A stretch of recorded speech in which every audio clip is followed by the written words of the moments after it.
农业部推动有机友善种植，希望会当让土地永续发展。目前东部有机种植的面积占全国3成左右。农粮署嘛连续3冬推出有机回本的计划，希望让囡仔认捌农药甲化学肥料对土地伤害，知影有机农业的重要性。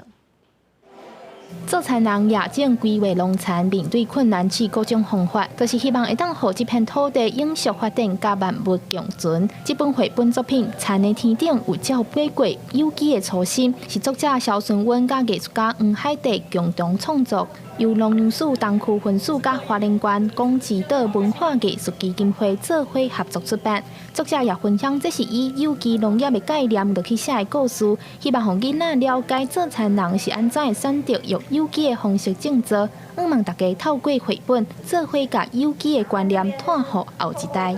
一个最大的冲击就是，原来这些动物真的跟我们这么的靠近，就在我们学校旁边的农田，然后有这么多生命在生活着。 农粮署也表示，目前东部地区有机甲优先种植的面积有7545公顷，占全国的3成左右。因为当地农民的坚持，加上是伫华东地区这个丰富的自然环境种植，才会有今仔日的成果。有机农业它不使用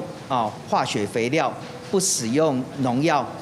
所以每年可以减少3万多吨的化学肥料 用量，那减少300吨以上的农药使用量。